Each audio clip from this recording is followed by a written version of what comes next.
Hello friends, welcome to S P Ruchis. ಇವತ್ತು dhaba style palak dal khichdi ಯಾವ ಥರ ಮಾಡೋದಂತ ನೋಡೋಣ. ಇದಕ್ಕೆ ಬೇಕಾಗಿರೋ ಇಂಗ್ರೀಡಿಯೆಂಟ್ಸು: 1/2 ಕಪ್ ಹೆಸರುಬೇಳೆ, 1/2 ಕಪ್ ರೈಸ್, 2 ಗ್ಲಾಸ್ ನೀರು, ರುಚಿಗೆ ತಕ್ಕಷ್ಟು ಉಪ್ಪು ಹಾಕಿ ಲಿಡ್ನ ಕ್ಲೋಸ್ ಮಾಡಿ 2 or 3 ವಿಷಲ್ಸ್ ಕೂಗಿಸ್ಕೊಳ್ಳಿ. ನೆಕ್ಸ್ಟ್ ಒಂದು ಪಾತ್ರೆಗೆ ಪಾಲಕ್ ಸೊಪ್ಪನ್ನ ಹಾಕಿ 2 or 3 ಮಿನಿಟ್ಸ್ ಬೇಯಿಸ್ಕೊಳ್ಳಿ.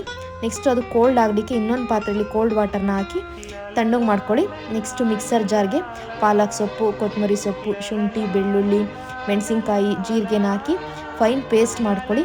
ಆ್ಯಕ್ಚುಲಿ ಏನಂದರೆ ಇದು ಪಾಲಕ್ ಸೊಪ್ಪು ಮತ್ತು ಹೆಸರುಬೇಳೆ ಆರೋಗ್ಯಕ್ಕೂ ತುಂಬ ಒಳ್ಳೆಯದು ಆ್ಯಂಡ್ ಬಾಡಿಗೂ ತುಂಬ ತಂಪು. ನೆಕ್ಸ್ಟು ಒಂದು ಬಾಣಲೆಗೆ ಸ್ವಲ್ಪ ಎಣ್ಣೆ ಹಾಕ್ಕೊಳ್ಳಿ.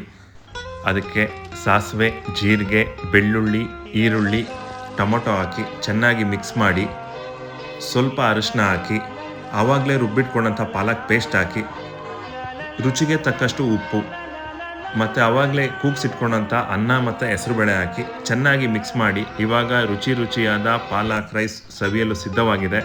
ಇದಕ್ಕೆ ಕಾಂಬಿನೇಷನ್ ಆಗಿ ಮೊಸರು ಯೂಸ್ ಮಾಡಿ, ತುಂಬ ಸೂಪರಾಗಿರುತ್ತೆ. ಹೆಚ್ಚಿನ ವೀಡಿಯೋಸ್ಗಾಗಿ SP ರುಚೀಸ್ ಚಾನಲ್ನ ಲೈಕ್ ಮಾಡಿ, ಫಾಲೋ ಮಾಡಿ ಹಾಗೂ ಸಬ್ಸ್ಕ್ರೈಬ್ ಮಾಡಿ. Thank you.